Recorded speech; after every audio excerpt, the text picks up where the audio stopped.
Hello friends, this is Josh Hendry with Mr. Hen's Art Skills, and this is part 1 of 3 of the mini marble coaster. For this project, you're going to need a 1-foot section of 2x4. You'll need a 5/8 inch dowel rod, a 1/4 inch dowel rod.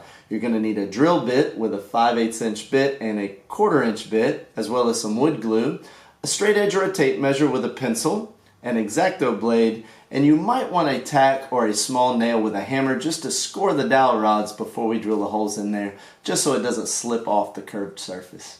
Alright, without further ado, let's get into this. Okay, so do you know how to get the middle of a rectangle using only a straight edge and not measuring? If you said draw an X, you are correct. Good job. So we'll just line up our straight edge in the corners here. We'll take our pencil, and you don't have to run the X the full span. You can just do it in the middle there and from here to here. And that will give us the exact center of our 2x4. And then we're just going to guesstimate or estimate the line of symmetry down this. So you can look here to see how close you are to parallel. Try to get that as parallel as possible. If you wanted to measure, you could, but it's just not that big of a deal. So in the interest of saving time, I'm going to do it this way, and then we're going to measure in 1.5 inches from the end, making sure that the 0 is lined up with the edge of the board there, and then at the 1.5 inch mark we'll just put a little tick mark. Now these, the X that we created and this little plus sign, this will be where we're going to drill our 2 holes. We do not want to go all the way through the board, so we want to be careful with that. That's why a drill press can be pretty helpful, but for our purposes we're just going to use a power drill.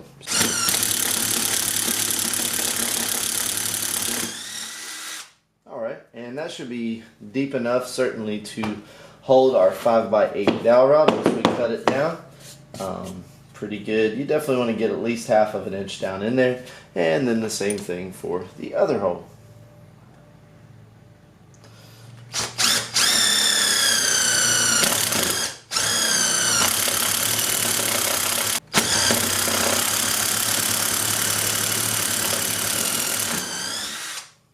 Alright. Excellent. Alright, we got these 2 holes drilled. We need to cut our 5/8 inch dowel rod into 6 inch and 3 inch pieces. So I'm going to take my tape measure here, and with a pencil just going to mark the 6 and the 9, giving us our 6 and 3 inch pieces. And the taller piece will go in this end and the shorter piece will go in here. And then we're going to put a reservoir down here, something to hold the marble to land in a little bit later.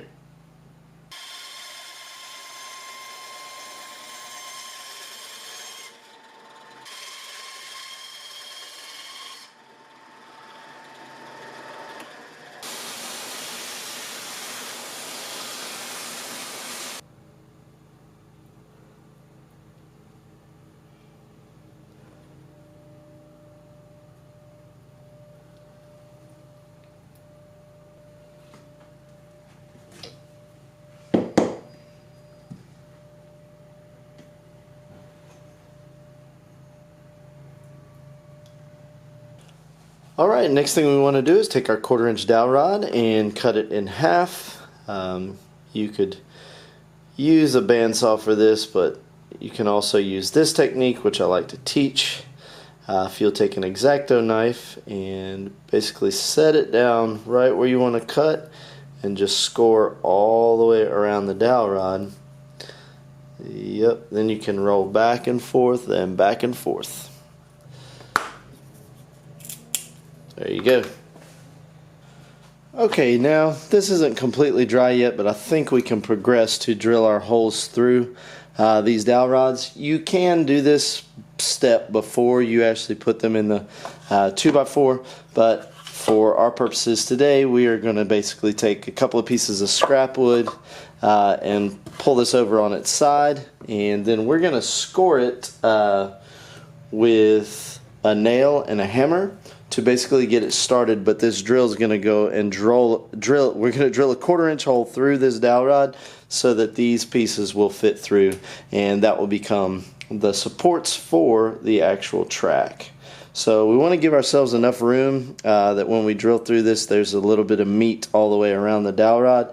So I'll come down, I don't know, maybe about 1/2 inch from the top or so. We'll put just a little starter hole right there just to guarantee that the bit doesn't slide off of the dowel rod. Since this is a round surface, we do have to be aware that the drill will probably want to slide. So here we go.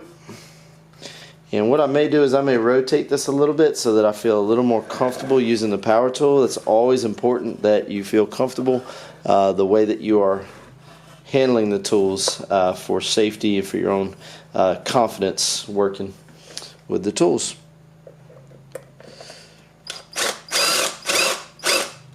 I'm going to do my best to get straight over the dowel rod.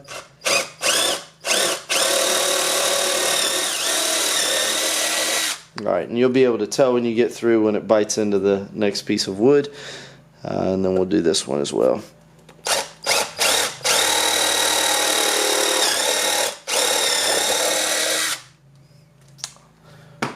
Alright, and now that we've got that done, we're going to pick up our 2 pieces here and see how we did.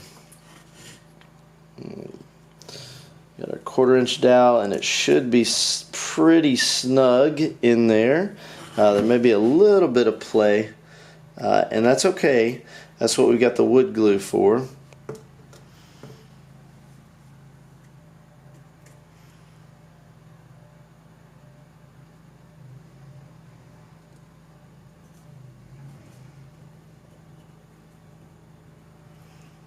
And we want to get that pretty even on both sides. It doesn't need to be absolutely perfect, but you should be able to eyeball it close enough. And let's do this side as well. And I like to spin the dowel rod as I go through so that I make sure the glue gets as much contact in there as I can. I don't want to use a ton of glue, but I do want to make sure that there's enough in there that it will hold. Alright, that's it for this lesson, and then we'll come back a little bit and show you how to do the actual coaster track itself with the steel ball bearing. Thank you so much for watching this video. If you enjoyed it, stay tuned for parts 2 and 3, and make sure to hit that like button. Have a great day.